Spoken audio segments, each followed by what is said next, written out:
nesse momento, gravando. Eu vou pedir para todo mundo manter os microfones no mute e, em função do número de participantes, né, manter também os vídeos desligados.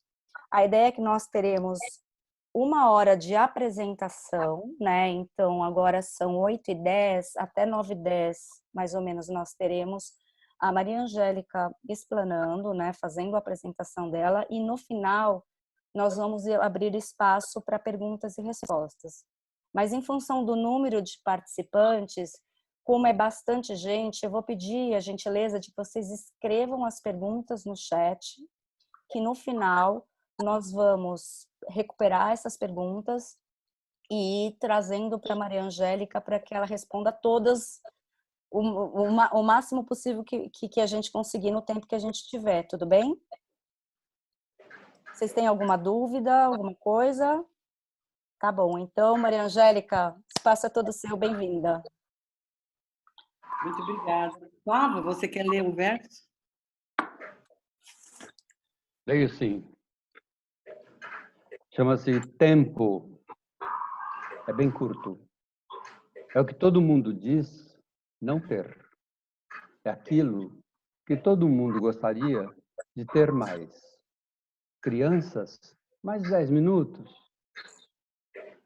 Adultos, mais um segundinho, mais um sábado. Um presidente, mais 4 anos. Um casal, mais um segundinho para descansar. O melhor remédio para o coração partido, o pior consolo de um amor perdido. Quanto menos se tem, mais se valoriza. É isso. Obrigada. Muito oportuno para o tema, né? Porque vou compartilhar a tela, hein, gente?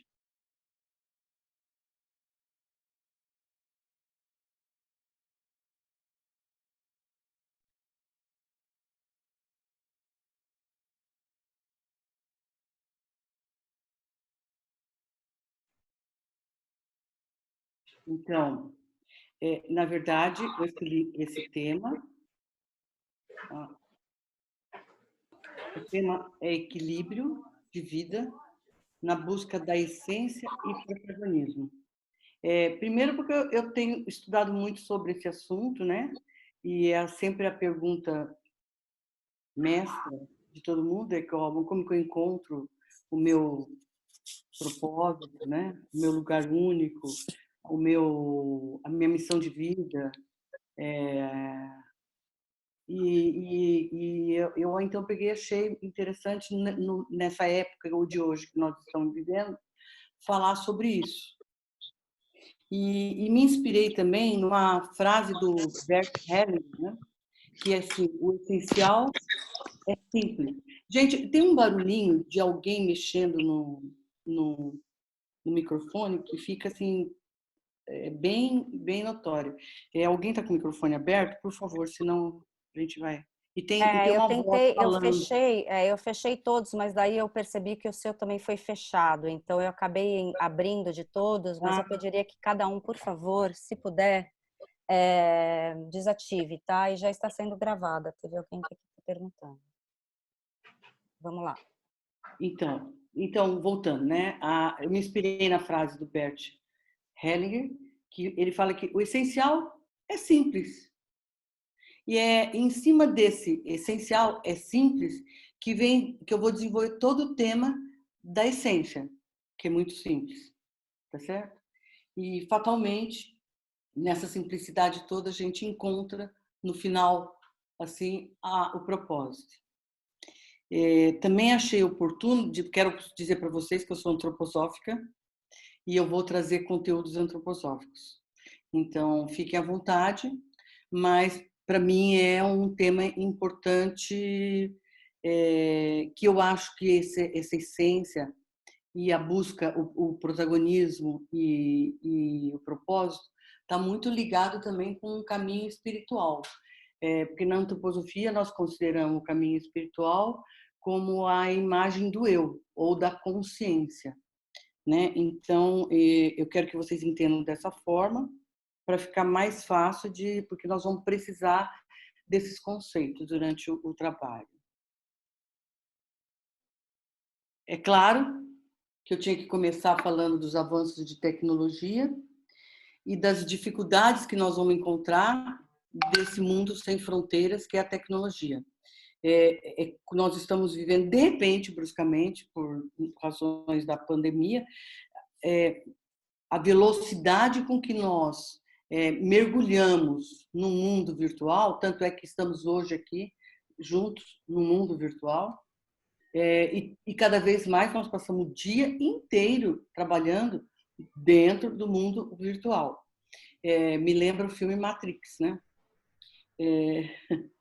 Nós vamos continuar cada vez mais, e isso tem feito assim, esse mundo virtual, ele é sem fronteiras. Ele não tem, você viaja, você assiste uma live ou você participa de um webinário em qualquer lugar do mundo e é aberto para todo mundo. Não tem passaporte, né? Nós acabamos de romper a barreira geográfica de tempo, espaço, porque todos os time zones todo mundo se adequa e se entra dentro de um tema. Então, os avanços tecnológicos, eles trouxeram assim uma abertura de todas as possibilidades de barreiras que nós tínhamos e fronteiras, com uma globalização de altíssima competitividade, porque nós vamos trabalhar junto com qualquer pessoa de qualquer país que a gente encontrar afinidade de língua ou de conhecimento. Fora isso, esse é o mundo que nós estamos vivendo. E eu fiz muitas conversas de ajuda, de coach de conversas de ajuda, agora nesse período de abril até aqui. E a grande reclamação de todo mundo é o tempo. Eu não controlo mais o meu tempo, eu não sei mais o que eu faço. Além da gente ter ampliado, porque nós estamos todos trabalhando em quarentena dentro de casa, com todas as funções tendo que ser exercida ao longo do dia, de mãe, filho, comida, casa, roupa lavada, né? Tá todo mundo fazendo tudo. E, ao mesmo tempo, as inúmeras reuniões, os inúmeros atrativos que nós temos de fazer o curso X, o curso Y. E mais importante é que a premência e a pressão que nós sentimos de estar up to date. Né? Então, hoje nós estamos discutindo aqui como que entra, como que faz para pôr a fotografia ou a tela, não sei de que jeito, porque, então, não, precisa fazer um curso de Zoom. Ou não, o curso de Zoom já é super ultrapassado, não é? Então, tem outros cursos agora falando de coisas. A Kátia Gaspar falou assim, que nós estávamos com dificuldade de internet, ela falou, podemos entrar pelo Insta. Eu falei, não, pelo amor de Deus, eu não sei fazer isso, não sei como que vai ser, nós vamos demorar, eu vou ficar nervosa, entendeu? Mas, assim, essa é o mundo que nós vamos estar, com muito recurso de tecnologia e muita coisa em cima da gente, porque nós vamos viver dentro desse mundo aqui, daqui para frente. Vai ser muito difícil que isso que eu estou falando não seja verdade. Eu não sou visionária nem futurista. Mas isso vai fazer com que a gente fique desafiado. De repente, nós saímos de uma situação de altíssimo conforto. Era como se a gente estivesse vivendo num aquário, né? Com água, temperatura, oxigênio e comida determinada. Tudo previsível, né? E, de repente, a gente vai para um oceano de mar aberto, lá em alto mar, e nós temos que sobreviver. E a gente tem que sobreviver, e para sobreviver, nós temos que resgatar, nós não podemos ter a suposta liberdade de que podemos tomar a vida nas próprias mãos. Tudo que nós precisamos é acreditar que nós somos donos das nossas escolhas. Não estou conseguindo passar o... Isso. Tudo que nós precisamos é acreditar e ter a esperança de que nós somos donos das nossas escolhas. E para que a gente possa ser dono das nossas escolhas e sentir que nós podemos dizer sim e não e para as coisas que estão vindo e poder dar direção e rumo para a nossa vida na velocidade que a gente quer, nós temos que nos conhecer muito. Nós temos que nos apropriar e estar muito seguro de essas nossas escolhas não são motivadas do entorno. As nossas motivações têm que vir de dentro, da nossa essência, para a gente se conhecer e saber aquilo que está em direção do nosso propósito e aquilo que não está em direção do nosso propósito, para poder fazer essas escolhas com consciência. E para isso, eu vou trazer assim, um pequeno gráfico que mostra o conhecimento que nós temos do desenvolvimento do ser humano.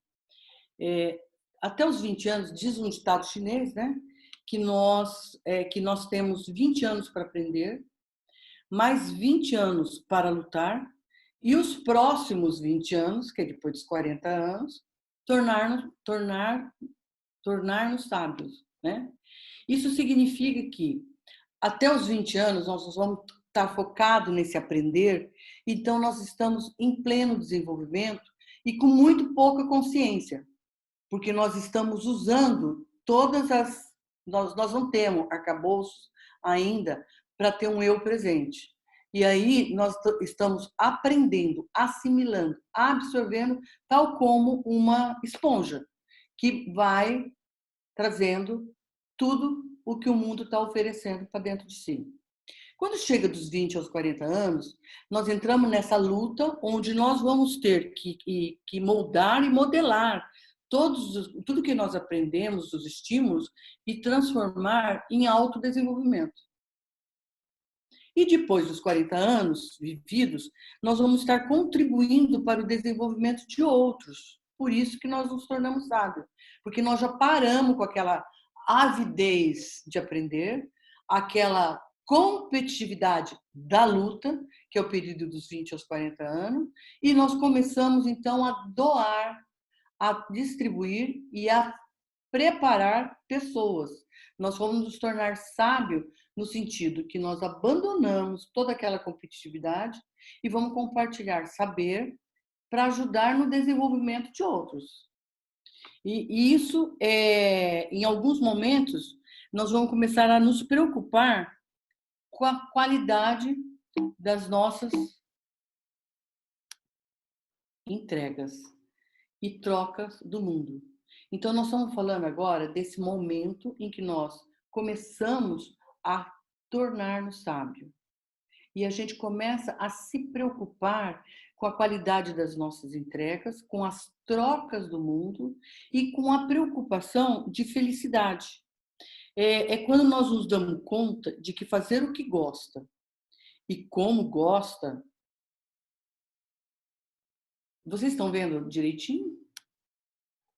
Acho que sim, né? Sim, Maria Angélica, dá para ver sim.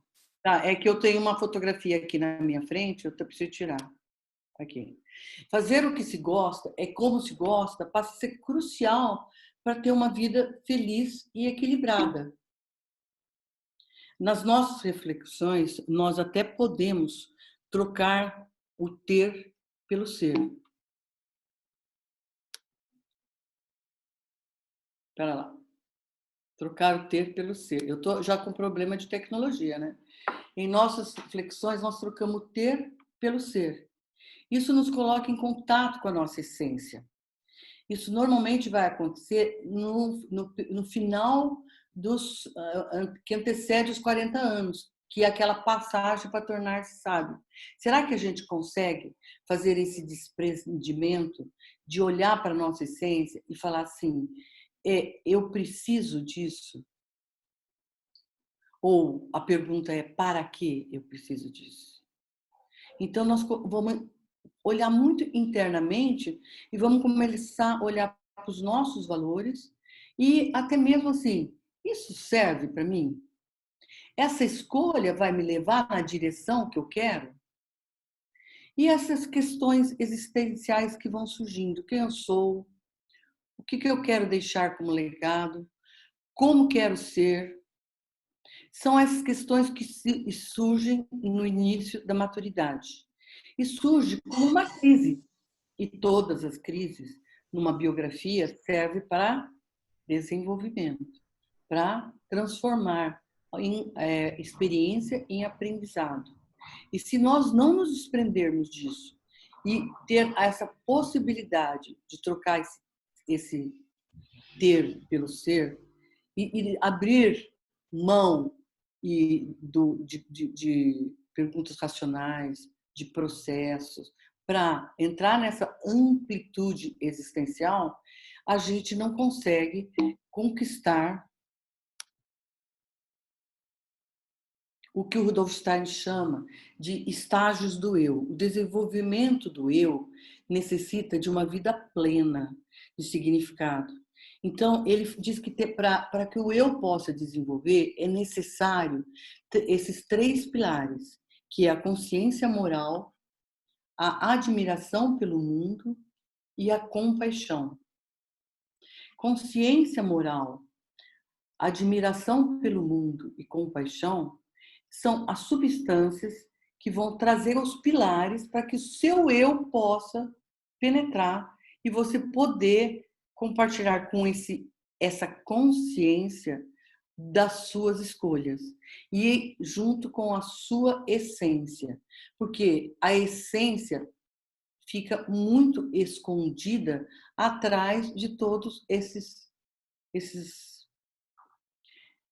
consumismo, coisas do mundo externo, e que você tem que saber. Não pode ser consumista, sim. Pode fazer tudo isso, mas faça com consciência. E para ter consciência, você tem que ter consciência moral. Consciência moral é aquilo que vai nos dar capacidade de fazer escolhas morais, ou seja, escolhas que façam bem para você e não façam mal para outro. Você tem que colocar o outro dentro dessa equação. Nós estamos vivendo um momento desse limiar nesse momento de pandemia, né? Nós temos aqui quantas vezes nós estamos em quarentena, todos num lugar muito privilegiado, que são seus lares.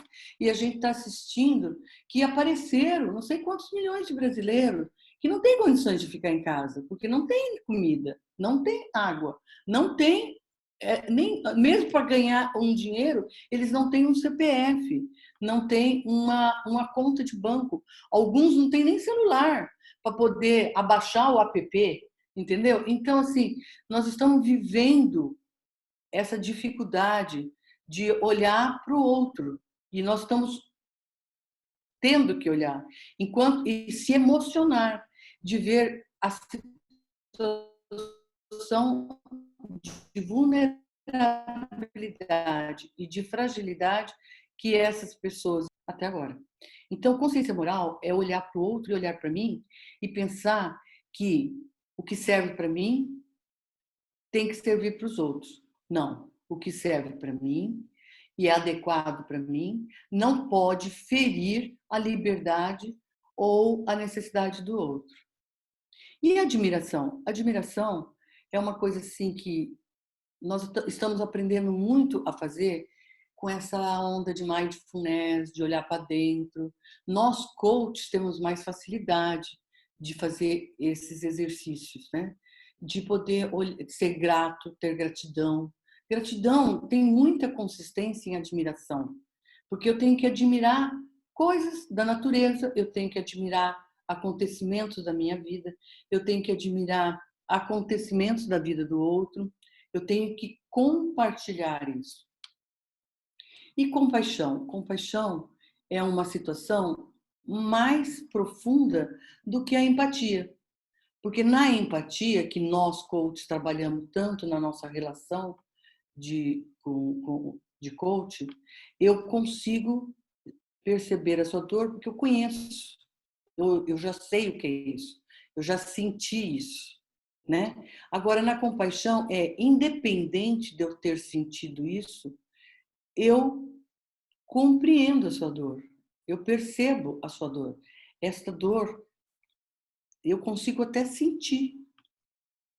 Então, isso é compaixão. E essas três coisas caminham junto para um eu estruturado e forte.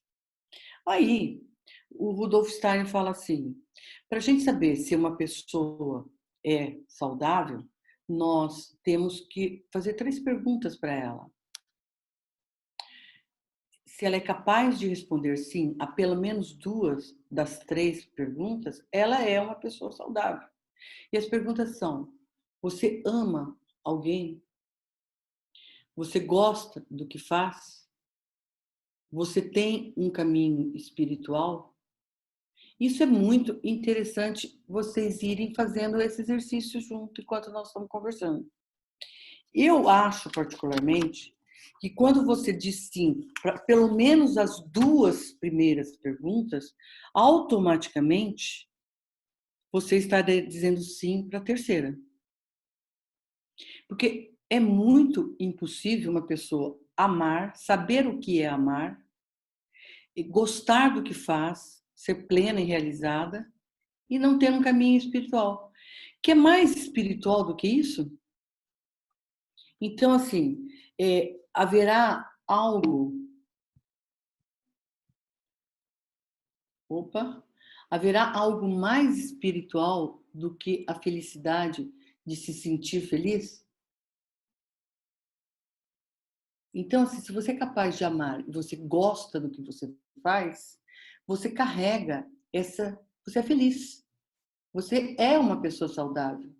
E isso significa que você tem espiritualidade, você tem consciência, você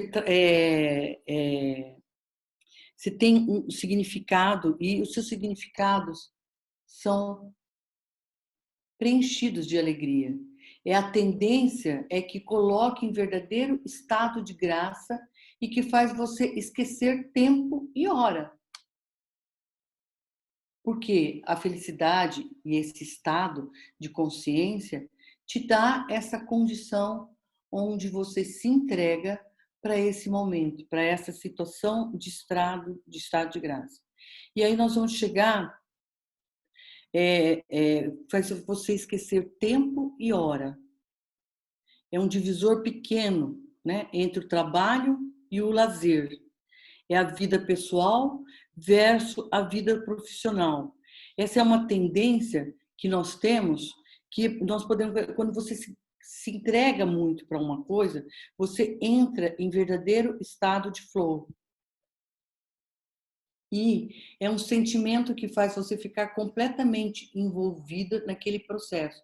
Você se torna uno com o que você faz. O que você faz é uma extensão do que você está praticando. É a consciência focada totalmente na atividade em si. E aí, nós podemos falar que quando nós entramos nesse estado de graça, que nós tornamos um só, o que nos salva para amar tanto o nosso trabalho e não nos tornarmos workaholic.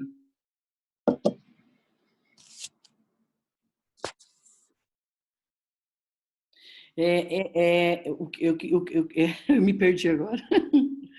O que nos salva e que nos faz entrar num estado de graça. E assim, nós gostamos tanto daquilo que nós fazemos, que é o nosso trabalho, e aí nós podemos nos tornar o workaholic.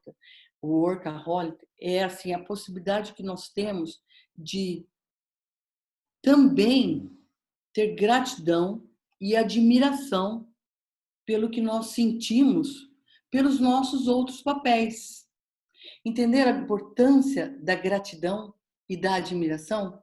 Porque, assim, nós somos uno somente com o nosso trabalho, que nós fazemos com tanto empenho e com tanto envolvimento. Eu tenho certeza que eu estou num grupo aqui de coaches que deve sentir a mesma coisa que eu sinto quando eu volto para casa de uma sessão grandiosa de coach. Grandiosa, porque, assim, você consegue... O Dulce, dá para isso. Você consegue tirar aquela sessão foi tão boa que a pessoa encontrou, fez o grande insight da grande descoberta do tema dela ali naquela sessão, e que você percebe claramente que a pessoa vai para casa realizado por aquela conquista que ele teve, e eu vou para casa também muito realizada, porque eu falei assim, nossa, ajudei uma pessoa a se descobrir. Ai, foi uma graça isso. Isso foi o meu trabalho. Mas mais do que o meu trabalho, tem ali uns componentes do que eu adoro, que é cuidar de gente, olhar para pessoas, ajudar elas a descobrir o seu talento, ajudar a descobrir o seu propósito, mas também essa admiração que eu tenho pelo que eu fiz, pelo meu trabalho, e que me deixa nesse estado de graça, também me leva para uma situação das pequenas coisas do meu dia a dia que eu tenho gratidão. É aqueles outros papéis e o nosso exercício de... Deixa eu tirar isso daqui. A gratidão e a admiração que sentimos no exercício nos outros papéis, a saber, o amor, o cuidado com os filhos, um livro gostoso que podemos ler, o hobby da gente ouvir uma música legal e preferida, cuidar da casa que amamos e também gostamos, e também da gente, cuidar de si, cuidar da nossa saúde. Enfim, a nossa capacidade de amar pequenas e grandes coisas só será possível se amarmos antes e, além de tudo, também a nós mesmos. Recentemente, eu encontrei no livro uma reflexão, um exercício de gratidão. Achei muito interessante e me lembrei que na antroposofia nós temos uma meditação noturna que se chama retrospectiva.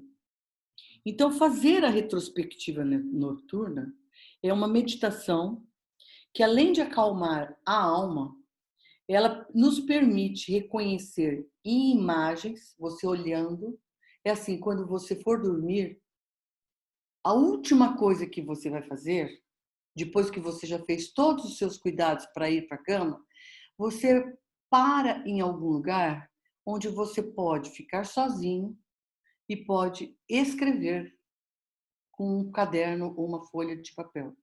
Eu tenho na minha casa um livrinho de gratidões, que eu escrevo. É um caderno em que eu escrevo as gratidões. Mas para isso acontecer, é interessante você fazer essa retrospectiva.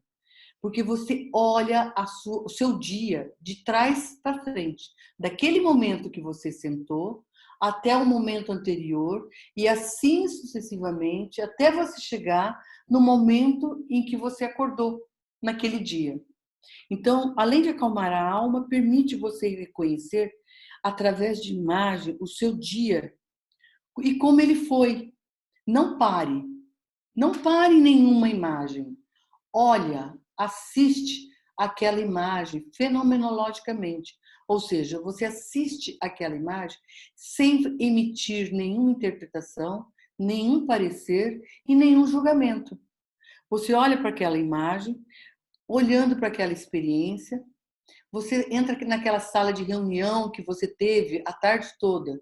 Dá uma olhadinha, quem estava lá, como que estava, cada um, como que foi, que ambiente, que sentimento que tinha dentro da sala, o que aconteceu, como que foi aquela reunião, sem emitir julgamento. É fenomenologicamente. E aí você passa por as pequenas e as grandes. E você passa a perceber o que ganhou, o que perdeu, o que foi bom. Não pensa numa crítica. Pensa que tudo valeu para um aprendizado.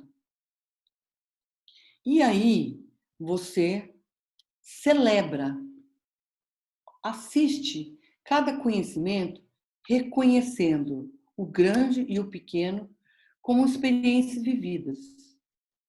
Depois disso, que você terminou e você fechou todas as janelas, porque é como se fosse o Windows, né? Você vai fechando as janelas, todas as janelas, até você chegar no acordei, hoje de manhã. E aí, escreva no seu caderno 3 gratidões.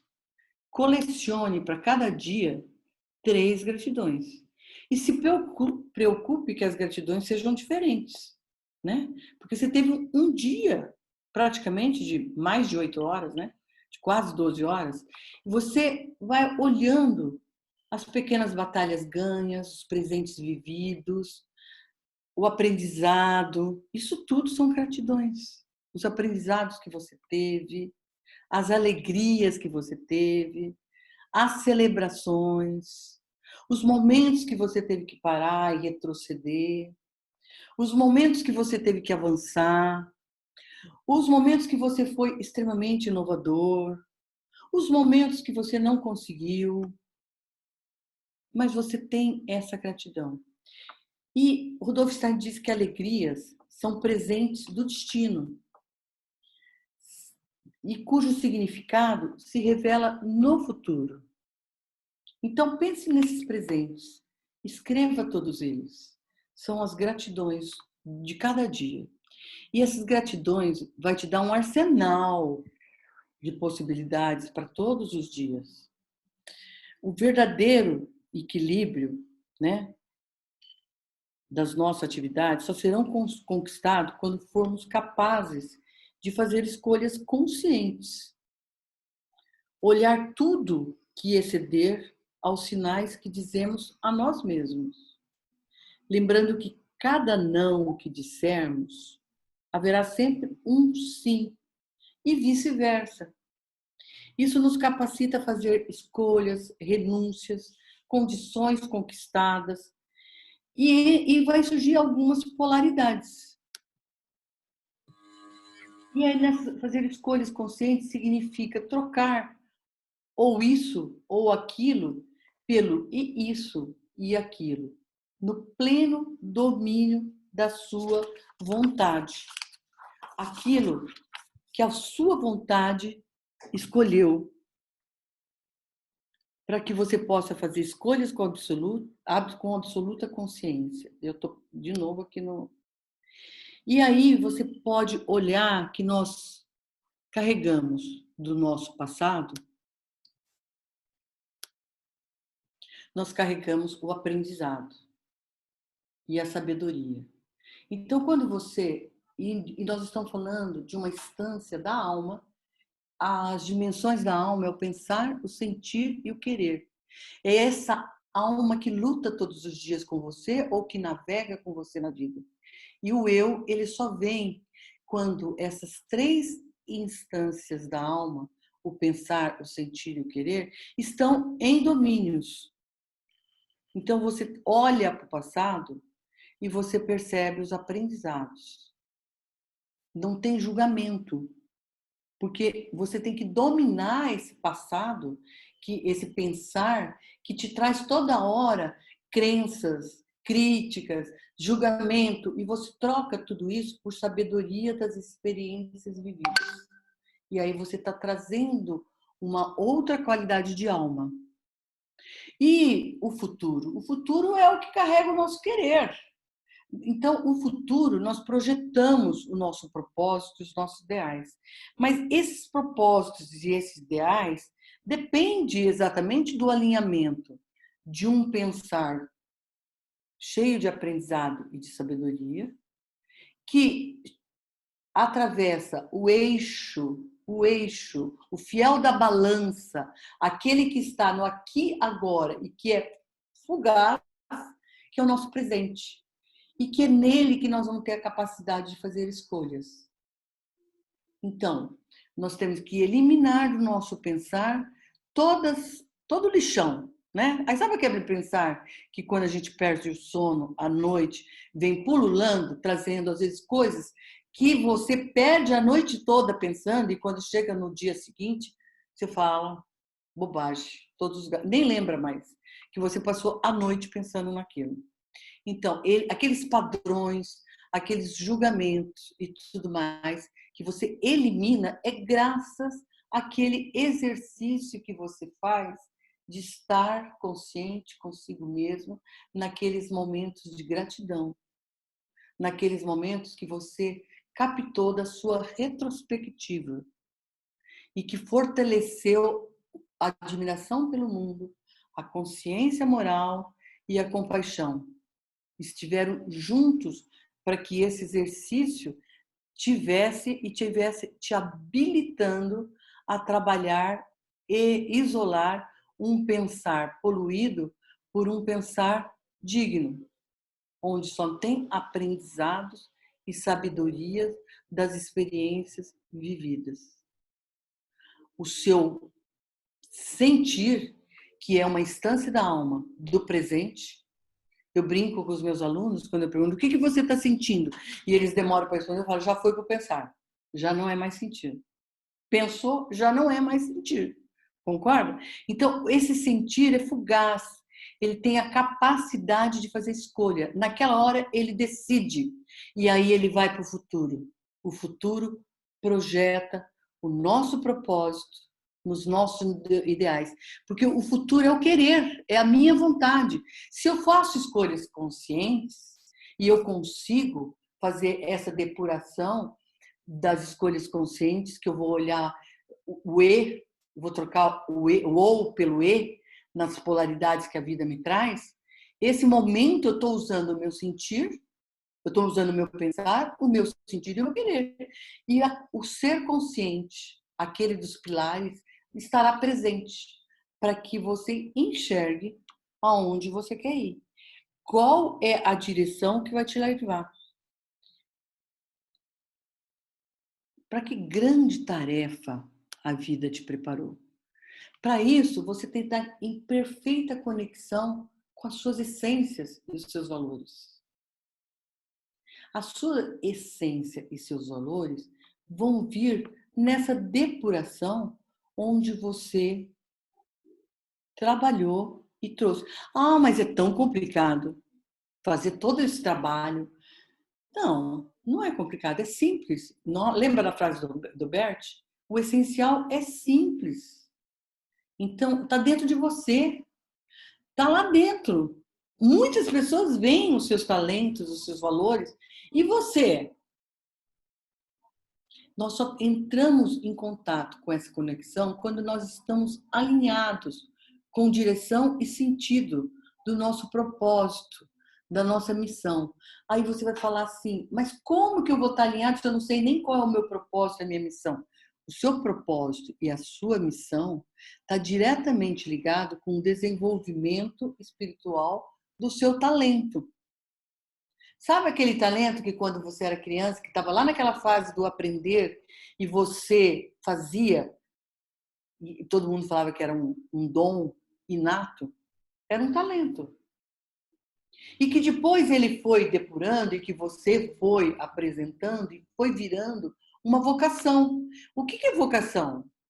A vocação é onde as oportunidades do mundo, essa é uma frase de Aristóteles, as oportunidades do mundo e a sua direção, as oportunidades do mundo e os seus talentos se encontram, lá está a sua direção. Então, na verdade, está tudo aí dentro de você. E por que você não vê? Vê. Todos que estão trabalhando a sua essência, estão cuidando e preservando para não se perder lá fora em coisas fugazes e se perder naquilo que é importante e que está dentro da sua essência, esta pergunta fica fácil de resolver. E eu trouxe um outro verso do Rudolf Steiner. Admirar o belo, preservar o velo, venerar o nobre, decidir o bem, leva o homem na vida a objetivos, no agir para o justo, no sentir para a paz, no pensar para a luz, e lhe ensina a confiar na ação divina, em tudo que há, no amplo do mundo, no fundo da alma. Então, a ação divina é nossa. quando nós nos apropriamos da nossa divindade. Se todos nós somos filhos de Deus, a sua imagem e semelhança, é porque todos nós temos o Deus em nós. Senão não seríamos a sua imagem e semelhança. E a nossa parte divina é o nosso eu. É aquele que nós resgatamos quando a gente alinha todo o nosso pensar, o nosso sentir e o nosso querer, como diz aqui o verso, né? E aí você se coloca e você é capaz de responder essa pergunta.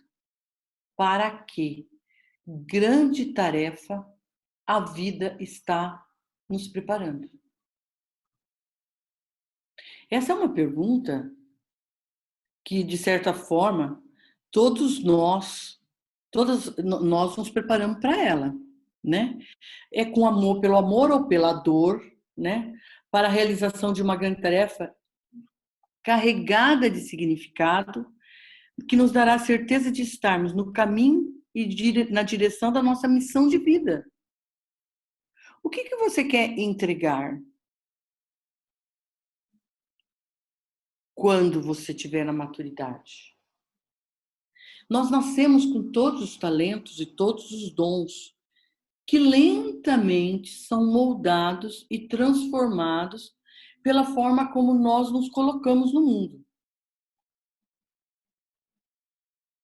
Com equilíbrio, advindo da observação do que foi para o que será.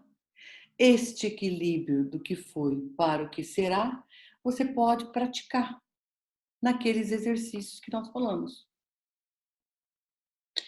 Ou, se você não quiser fazer todo aquele exercício, faça meditação, faça respirações profundas, faça coisas que te ajude a entrar dentro de você e ficar um pouco lá com você. Porque em você, você vai encontrar essa resposta. Então, na maturidade, esses talentos se expressam no mundo e se transformam. E assumem a expressão dentro de uma perspectiva de missão de vida. Sabe aqueles, depois dos 40, que nós nos tornamos sábios e preparamos o desenvolvimento dos outros? Neste momento, nós transformamos aqueles talentos e pensamos, no primeiro momento, nós pensamos, que legado que eu quero deixar?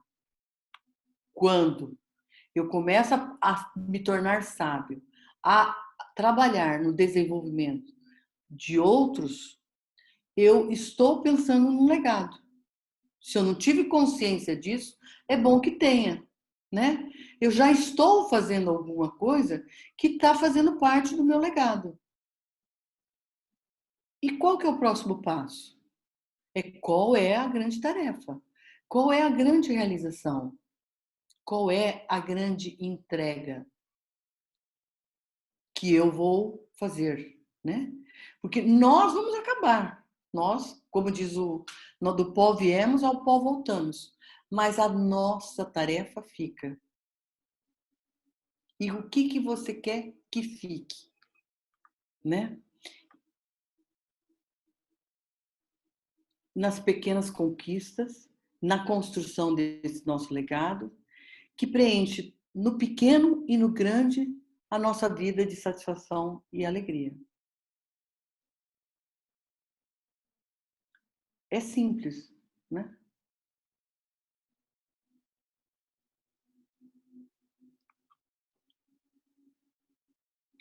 Então, a pergunta que não quer calar. Como coach, eu não posso deixar. Os alunos que estão aí na sala vão falar assim: o que você experimentou? O que você aprendeu? O que isso trouxe para você? E o que você incorporou? Porque você vai construir, essa é apenas uma sugestão. E você pode construir o seu caminho, a sua essência, o equilíbrio da sua vida a todos os dias. E você que decide. De que jeito? Eu dei uma sugestão e você pode fazer com ela o que você quiser.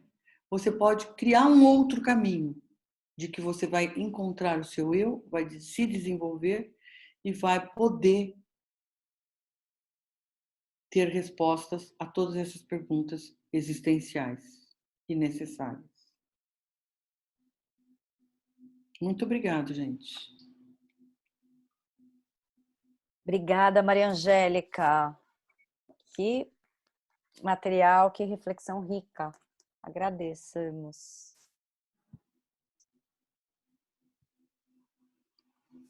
Bom, acho que está todo mundo mexido aí, né, com esse conteúdo. Acho que agora é o momento dos participantes, enfim, fazerem perguntas, comentários, dividirem reflexões. Fiquem à vontade.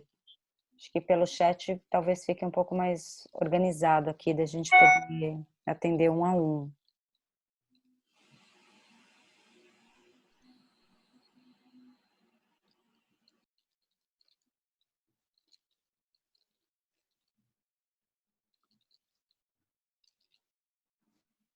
Então, aqui agradecendo, Maria Angélica, eu estou vendo aqui o chat, né? Bastante gente agradecendo. Eu tô vendo, tô Ah, você está gostando. vendo também? É. E a Carla está pedindo para você repetir as perguntas finais.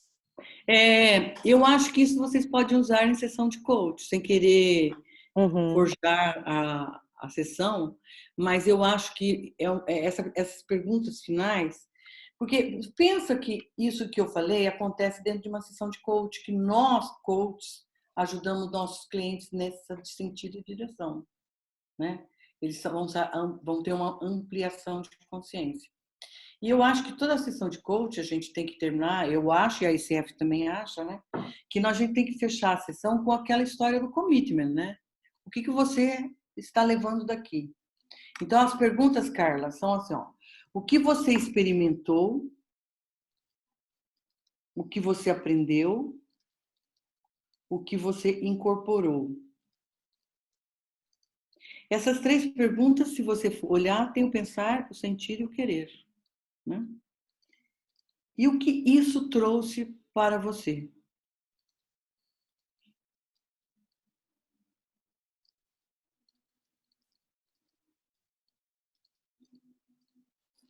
É interessante assim, o que isso trouxe para você é assim, o que mudou na sua vida, em outras palavras?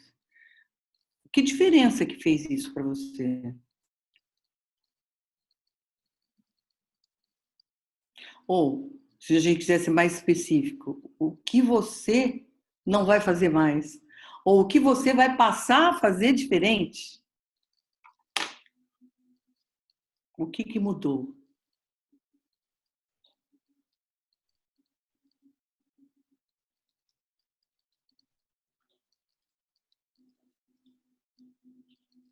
Maravilha. Acho que está respondido, Carla, né? Vamos ver aqui as próximas. Eu escrevi aqui, muito, muito, muito obrigada. Faz total sentido.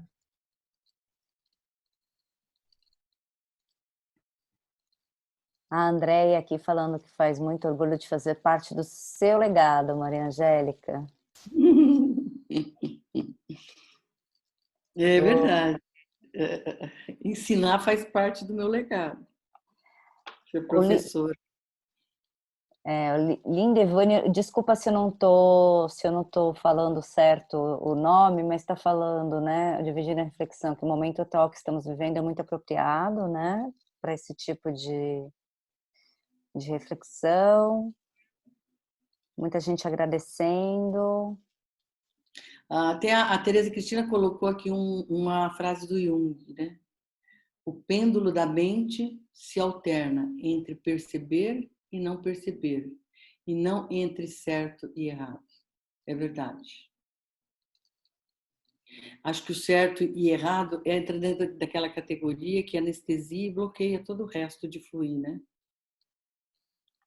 Uhum. A Kátia Gaspar está dividindo que ela experimentou a conexão, que ela aprendeu que o sentir e o querer muda padrões de pensamento, e que ela vai fazer o exercício da gratidão. Olha, curso de antroposofia, a Sociedade Antroposófica tem um curso de básico, de conceitos básicos. Acho que era antigamente, agora a gente não sabe como que vai ser, era uma vez por semana, toda quinta-feira à noite. É uma forma de iniciar. Outra forma de você iniciar é você participar de palestras e cursos que tenham conceitos antroposóficos, porque devagarzinho você vai absorvendo. E depois de tudo isso, conforme você vai se isso realmente for o seu chamado, aí você vai começar a ler nunca mais. A gente brinca na antroposofia que tem que todo antroposófico quando morre vai para o céu, né? Sei lá. Isso é uma piada. Mas assim, e vai para o céu. Chega lá, tem uma plaquinha assim escrito, céu. E outra plaquinha escrito, curso para o céu. Adivinha aonde que o antroposófico vai? Ele vai fazer um curso para o céu primeiro, antes de ir para o céu, entendeu? Porque o Rudolf Steiner tem uma base filosófica. E as leituras sempre trazem, como toda filosofia, um debate e uma amplitude. Você sempre encontra uma fissura de conhecimento que você não tinha percebido da outra vez que leu, e assim sucessivamente. Então, você nunca termina. Você está sempre complementando.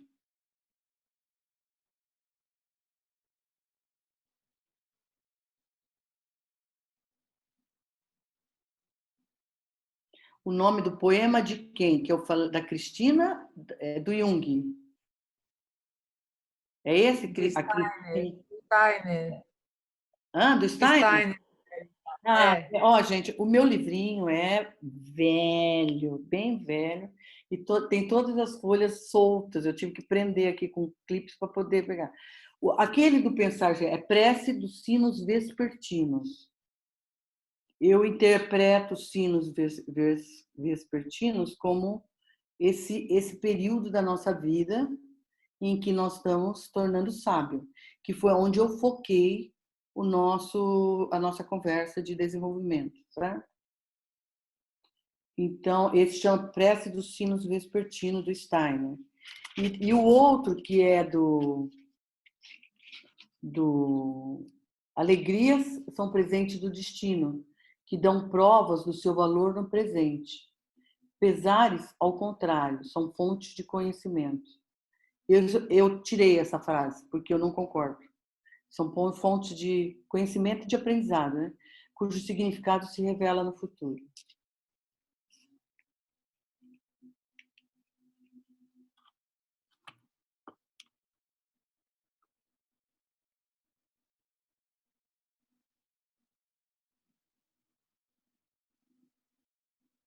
O Pava colocou. Que legal.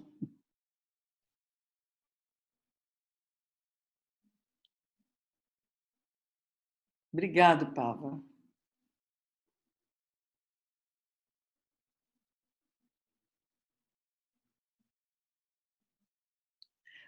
Pava quer falar o verso do tempo? Posso falar sim, professora? Ele é bem curtinho, eu gosto. Ele é do Acapoeta. É um poeta jovem de Brasília, que tem 23 anos agora. É uma alma velha. Deve É ser o uma quê? alma velha. É um corpo jovem com uma alma velha. Sim, sim. O livro chama-se O Livro dos Ressignificados. E a poesia principal chama-se Ressignificado, que é muito legal. Qualquer dia eu leio num outro momento. Mas acho que tempo hoje é bom. Tempo, singular, masculino. É o que todo mundo diz não ter. É aquilo que todo mundo gostaria de ter mais. Crianças, mais 10 minutos. Adultos, mais um sábado. Um presidente, mais 4 anos. Um casal, mais um segundo. O melhor remédio para o coração partido. O pior consolo de um amor perdido. Quanto mais se tem, Quanto menos se tem, mais se valoriza.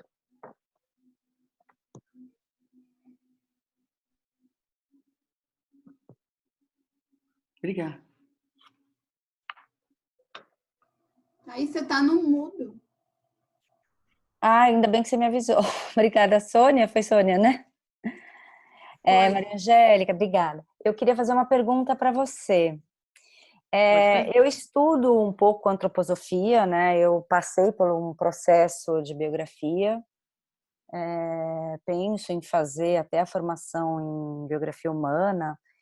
E eu queria ouvir sua opinião sobre o trabalho de biografia humana. Eu sei que a gente está falando de essência, né, protagonismo, mas acho que tem muito a ver com o trabalho da biografia em si, né? De que forma você vê o trabalho da biografia relacionado ao coaching? É uma prática de coaching? Ele pode ser incorporado numa prática de coaching ou não? É um trabalho diferente, né? Como que você vê isso? Tudo que é desenvolvimento humano, eu acho que pode ser incorporado na prática de coach, sim. Porque nós temos como colocar esses vieses como um exercício, às vezes, o cliente. Eu não faço no coach o biográfico. Eu sou biógrafa da segunda turma, né? Me formei em 96. Quer dizer, sou jurássica, né, gente? Agora, eu não faço uma biografia, a não ser que o cliente peça. Aí eu falo assim, isso não é coach, isso é aconselhamento biográfico. Vamos fazer o biográfico e depois nós voltamos para o coach. Tá. Entendeu? Tá, então você não procura... Não, eu uso recortes de biografia, às vezes para o significado do que ele tá querendo dizer. Por exemplo, a pessoa a gente sabe que tem espelhamentos, né? Então, espelhamentos são idades que as coisas retornam espelhadas. Então, se você olhar a história da pessoa, você vê que as histórias se repetem transformadas. Ou tem histórias que se repetem do mesmo jeito. O cara está com quase 60 anos e está fazendo a mesma coisa do mesmo jeito que aprendeu e que fazia com 14, com 15, 16 anos. Entendeu? Então, você vê assim, isso faz parte para a gente discutir o padrão. Entendi. Né? E tem uma coisa. Por exemplo, às vezes algum cliente vem com crises existenciais, do ser ou não ser, né? Ter ou ser, né? Isso acontece aos 37 anos. E eu pergunto, na hora, quantos anos você tem? 37. Não, isso é normal, você está numa idade onde você está fazendo questões existenciais. Faz parte do seu momento agora tomar grandes decisões. Agora, como biógrafo, eu sei que esse é um chamado que é muito forte, porque provavelmente aos 18 anos e meio ele não fez as decisões de carreira, de vocação, provavelmente. Então, às vezes eu pergunto, como que foi a sua decisão vocacional? Como que você escolheu a sua vocação? Como você, na sua profissão, chegou até aqui? Para ver se tem uma escolha. Escolheu por que valores? O que estava por detrás disso? Às vezes escolhi porque tinha que ganhar dinheiro. Escolhi porque meu pai ou minha mãe não queria que eu fosse outra coisa, a não sei isso daqui. E eu tive que fazer isso daqui. Agora eu não sei mais o que eu quero fazer. Acabou o gás, né? Porque não foi uma escolha que veio de dentro para fora. Então, assim, eu vejo também, às vezes eu olho a linhagem da pessoa. Por exemplo, como eu sou muito especialista em carreira e vocação, eu olho para esses aspectos que tem dentro da biografia, mas eu olho também os ancestrais, que é coisa da análise sistêmica. Sim, do Bert. Eu olho os ancestrais. Não vou fazer aquela constelação na sala com o cliente, mas eu faço o exercício do genograma para ver a linhagem dele e que talentos ele está trazendo da família. Se a gente sabe que uma pessoa traz 20 influências de 20 gerações e isso representa 500 anos, 20 gerações, então nós podemos olhar, né, como que foi os bisavós, como que foi os avós, né? Então eu tenho uma cliente que falou assim, olha, descobri que todo mundo da minha família foi empreendedor. Por isso que eu sou funcionária pública. Porque todo mundo me botou na cabeça que não pode perder emprego, que tem, porque todo mundo passou escassez, passou momentos de necessidade, né? A família, os bisavós foram imigrantes italianos que largaram tudo e vieram começar do zero como escravo branco, né? Quase trabalhando na agricultura no Brasil, tá certo? Então, assim, eles botaram muito medo do risco, de arriscar, de perder. Eu carrego isso sistemicamente. Quer dizer, ela não fala desse jeito, né? Eu percebo que ela carrega aquilo sistemicamente. E dá para fazer alguns exercícios ali no papel, com Lego, com coisas desse tipo, entendeu? Então, assim, isso é coach. Uhum. E nós temos no coach a parte da olhar com mais... Eu sou psicóloga, né? E olhar com mais profundidade, eu acho que é coach também. E que se eu posso ter ferramentas que me ajudam a olhar o cliente e fazer perguntas e cutucar, desafiar o cliente a encontrar essas respostas, isso é importante. São recursos que só pode engrandecer. Uhum. Né? Então, eu uso o biográfico, mas você vê que eu não escrevo no meu currículo que eu sou aconselhadora biográfica, né? Uhum. Eu uso o biográfico e o coach sistêmico, né? Para a ampliação de conhecimento do cliente sobre ele. E eu procuro ser fiel ao tema que ele está me trazendo. E dentro desse tema, eu enxergar essa amplitude que o biográfico me dá. E a antroposofia também. Porque nós olhamos o ser humano como um tridimensional, né? Então, nós podemos olhar corpo, mente e espírito. Mente é alma, e espírito não é um ser vagando pelo espaço, gente. Espírito é a consciência. É uma entidade superior, que está acima, né, dessa coisa pequena, né, do mundo, desse mundo que está toda hora nos chamando, né?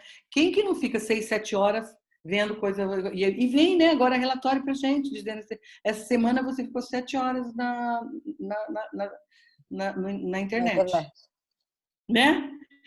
Então assim você fala, olha, 7 horas que eu perdi de consciência.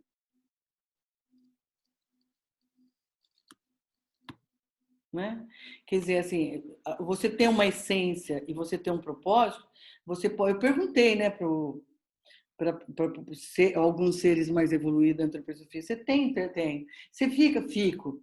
Mas é uma luta, então eu sou normal. Porque eu luto também, para poder não perder a consciência, entendeu? Entendi. Obrigada, Maria Angélica. Foi bem esclarecedor.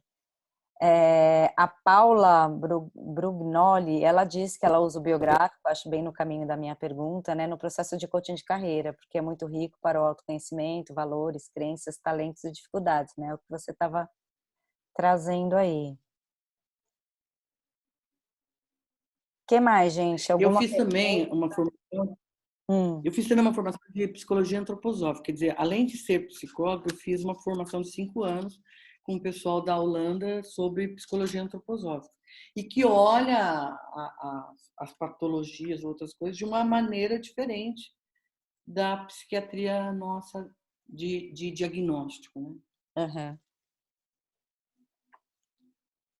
Maravilha. Se alguém quiser fazer alguma pergunta...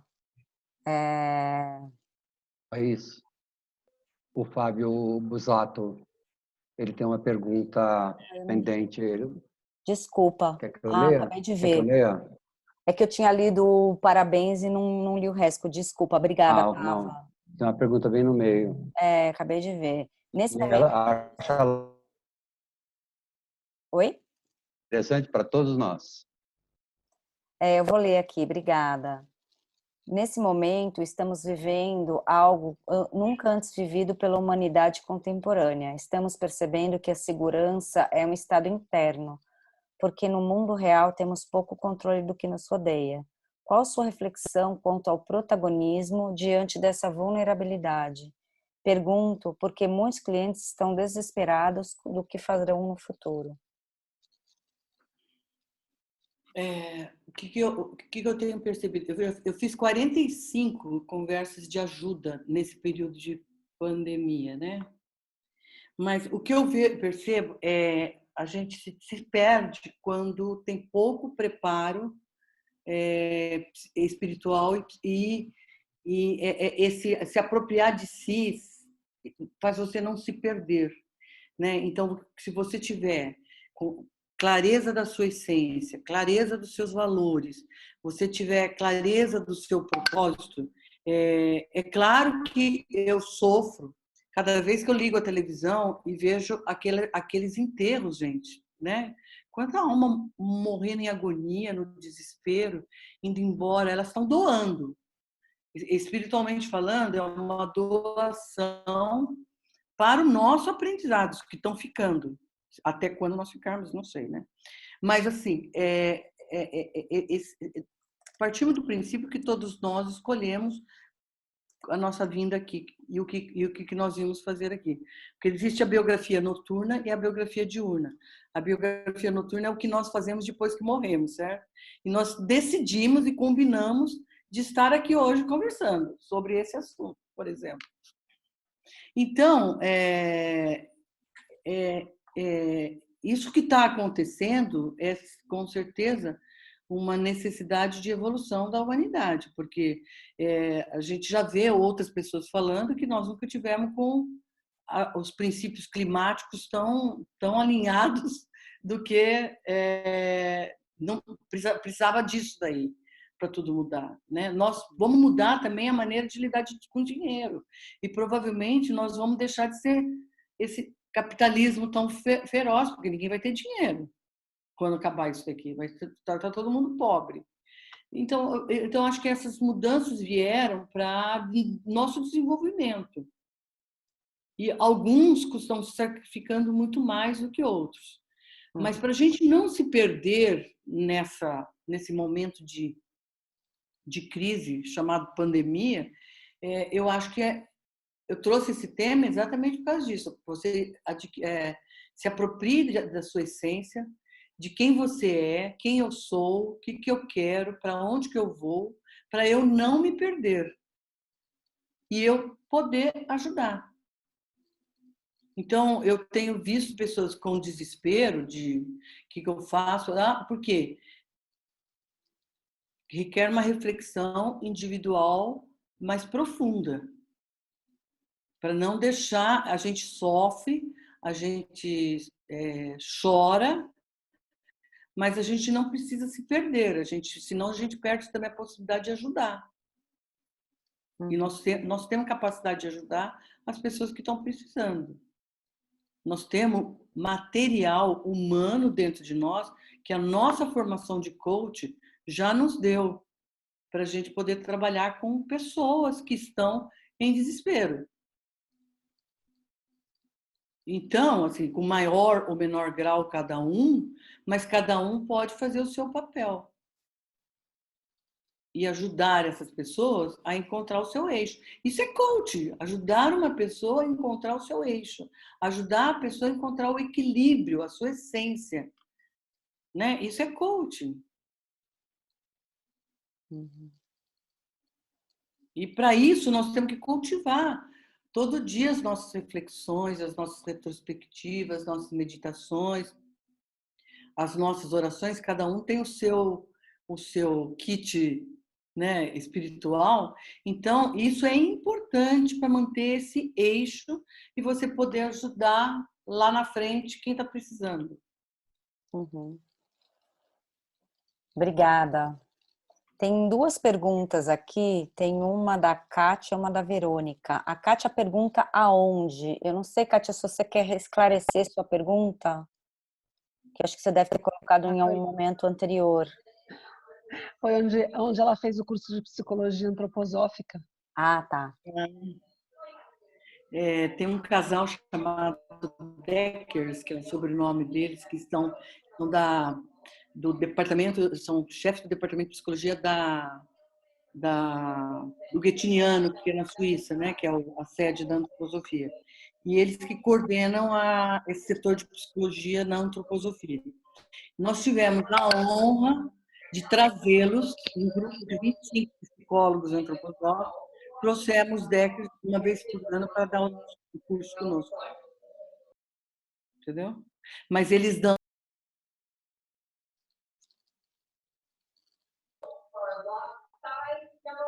Tem algum barulho, eu não sei se é o da Kátia, desculpa.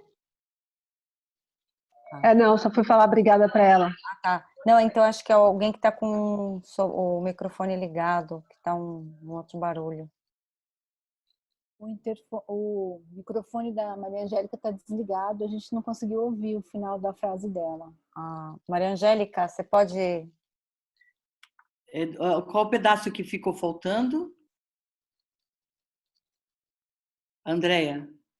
Você disse que vocês trazem esse casal uma vez por ano, e aí eu não vi mais. Nós trouxemos, acho que foi 2012, uma coisa assim, nós trouxemos um grupo de 25 pessoas, nós nos cotizamos, pagamos as despesas e eles vieram durante 5 anos, uma vez por ano, e eles deixavam a gente cheio de tarefas para a gente, até a próxima vinda deles, né? E foi muito interessante. Foram 5 módulos, mas que eles achavam que tinha que ter 1 ano mesmo de duração, porque nós tínhamos que fazer várias pesquisas e estudos a respeito. E esse curso parece que tem tem um curso de psicologia antroposófica. Talvez vocês entrando na Sociedade Antroposófica, porque tem meninas que estavam junto comigo nesse grupo, abriram essa possibilidade, criaram um curso, porque foi uma condição que eles deram, que esse curso fosse criado aqui e reprisado. Então, existe esse curso aqui no Brasil. Acho que é no Mackenzie ou Anfesa, não. Eu posso ver o nome da faculdade que está abrigando a psicologia antroposófica e posso repassar depois para vocês. Obrigada, Maria Angélica. Tem uma pergunta da Verônica. Ela, sim, pergunta o seguinte: o nosso propósito é único e um só, ou temos vários propósitos carregados de diferentes significados? Como você vê isso? Eu acho, assim, aí nós vamos entrar naquela discussão. O propósito, a pergunta para a missão de vida é o quê? O que eu quero fazer da minha vida, né? Então, é a missão. E esse não muda. Você pode mudar o jeito de escrever e tudo mais, mas a missão é única, porque ela está diretamente ligada com a vocação. A vocação, seus talentos se tornam, naquele período de luta, vocação. E lá na frente, no período de sabedoria, se torna missão. A missão é o que eu quero fazer da minha vida, né? E para que é o propósito. Então, o propósito pode sofrer pequenas alterações de adequação de tempo, hora e espaço. Para que eu quero fazer isso?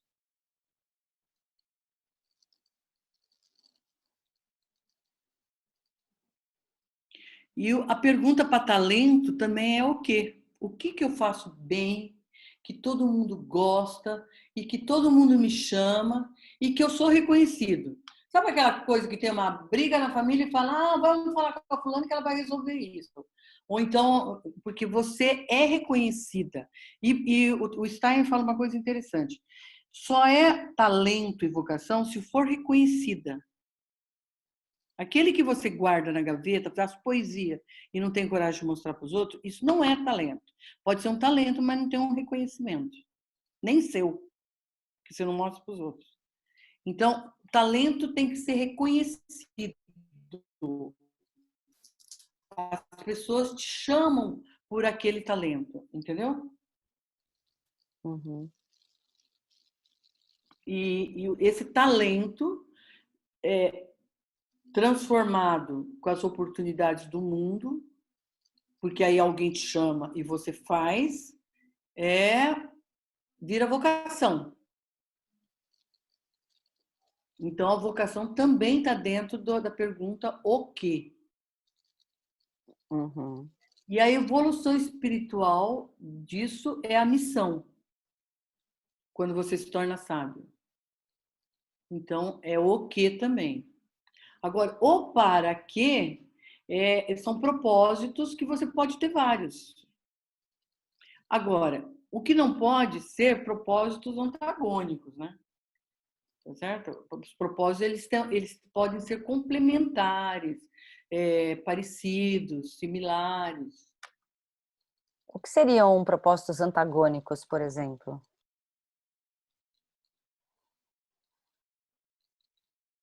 Olha, eu vivo falando assim, ó, eu adoro. Depois que eu entrei para essa ala dos idosos, né?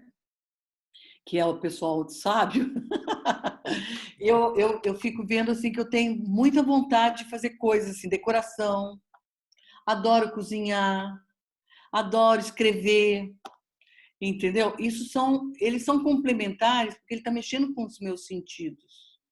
Ele tem uma linha mestra de uma observadora atenta para os sentidos, para as pessoas, para as coisas, para mim, para as minhas necessidades.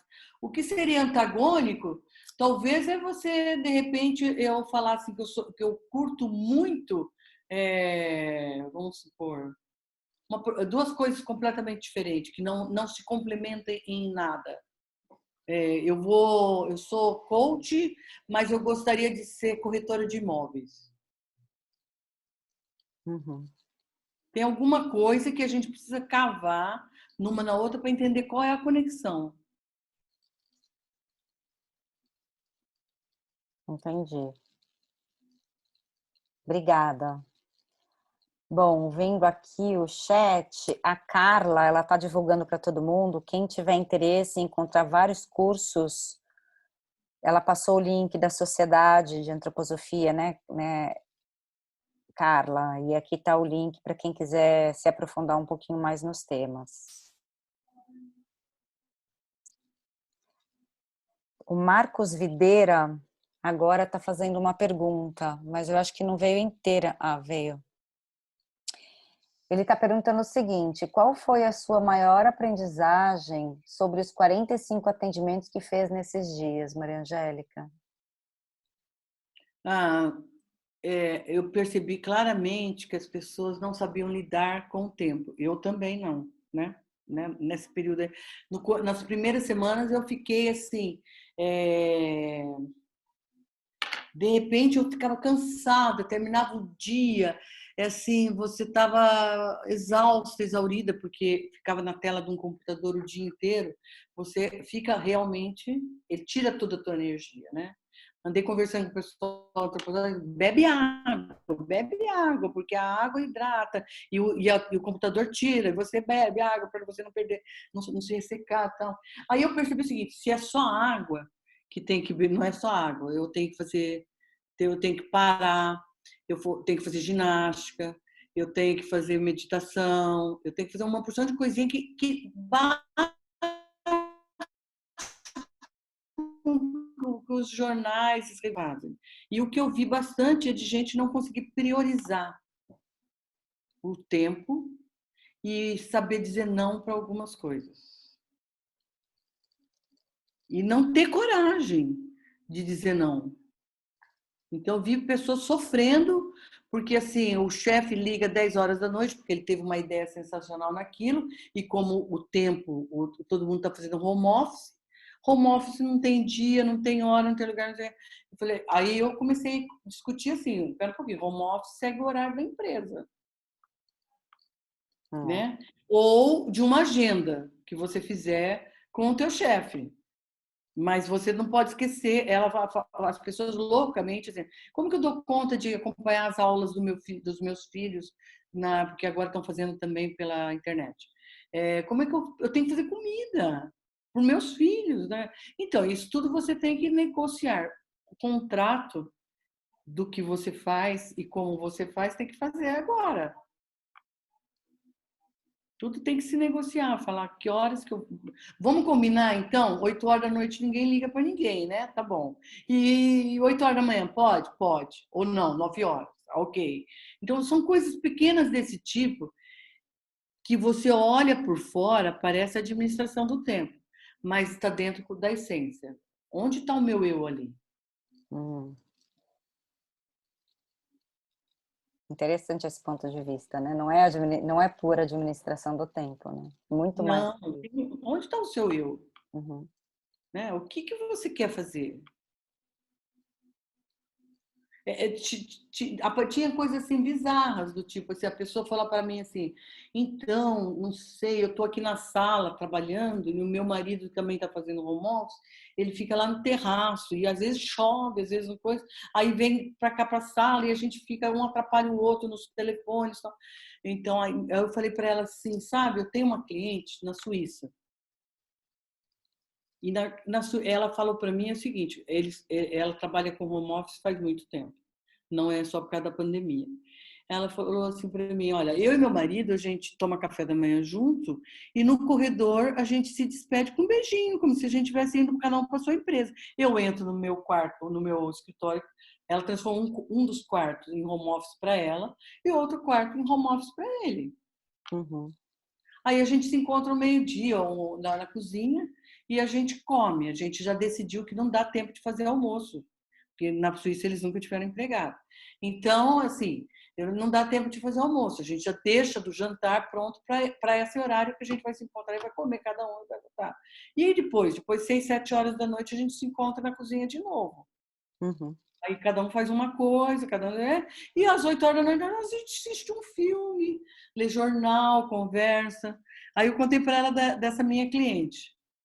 Ela falou, até tem 2 quartos na minha casa, mas um é da minha filha, o outro é do filho do meu marido.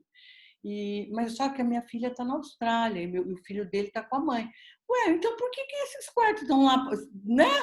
Esse é o quarto da minha filha, não pode entrar. Esse é o quarto do meu filho, não pode entrar. E os dois, um passando intempéries no terraço e o outro na sala. Então, são coisas assim, elementares, mas é de um eu, de um protagonismo, de uma reflexão assim, o que você quer?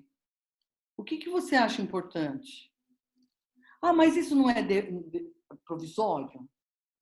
Né? Nós vamos ficar, não sei o quanto será provisório. Né? Eu acho que o home office não vai acabar mais. Mesmo quando estiver podendo sair. Né? Tem coisas que a gente pode perceber que não vão e a gente tem que começar a se adequar. A isso, né? Nosso papo está tão bom, Maria Angélica, que a gente já passou, inclusive, 3 minutos do nosso tempo, acredita? Dá para ficar, se for deixar, a gente vai ficar horas aqui conversando, porque esse assunto é maravilhoso. Inclusive, pauta de reuniões de coaching de todo mundo, né? Se você me permitir, eu queria já caminhar para o encerramento. Eu gostaria de pedir para o Pavanini poder tirar uma fotinho aqui de todo mundo, se todo mundo já puder. Ia pedir isso. Abrir os vídeos. Abram suas câmeras, por as favor. câmeras para a gente tirar, né, uma fotinho. Vão para a luz, no bom sentido. É. Sorriam. Simples assim. Opa. Tânia, Bia, a Lindevane, a Janaína.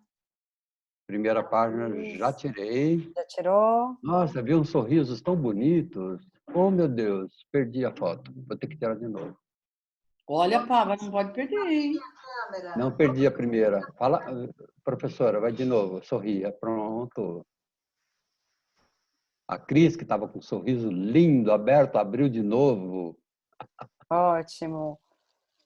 Bom, Peraí que eu vou guardar a foto. Tá. E tem que tirar da outra página. Ah, tá bom. E temos 2 páginas ainda. Pronto, agora eu vou para outra página. Pessoas da outra página, abram suas... Isso, olha que lindos, todos eles. Todo mundo sorrindo. Minha câmera. Sorriam, sorriam, sorriam. Sim. Pronto, segunda página. Até a Tatiana Trivelato, eu não conhecia, já estão devidamente fotografados. Obrigada, Pava.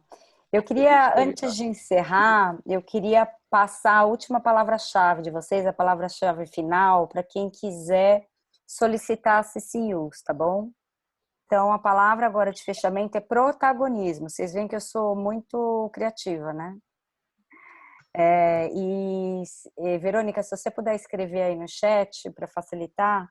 E lembrando, né, para solicitar, vocês precisam mandar um e-mail com o nome do webinário, com as duas palavras-chave, a primeira que foi dita e agora no final, para eventos@icf-sp.org.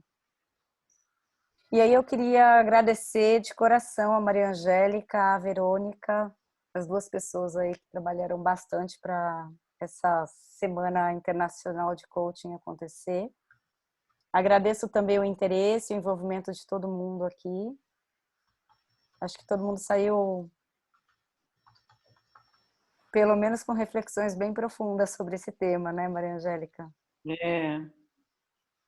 Verônica, preciso agradecer. Você foi meu anjo da guarda todo esse tempo. Me ajudou horrores. Não, ela é ótima. Então, tá bom, gente. Eu agradeço a participação de todo mundo. Amanhã ainda temos mais uma iniciativa, tá? Do ICF São Paulo, apresentação de grupo de estudos com o tema Inteligência Emocional, às 17 horas, tá bom? Todos convidados. Obrigada, boa noite. Jéssica. Tchau. Tchau. Tchau, foi ótimo. Obrigado. Boa noite, pessoal. Adorei tudo. Boa noite, pessoal. Angélica, muito obrigada, você é maravilhosa. Foi ótimo o ICF São Paulo. Show. Parabéns, parabéns, parabéns. Obrigada.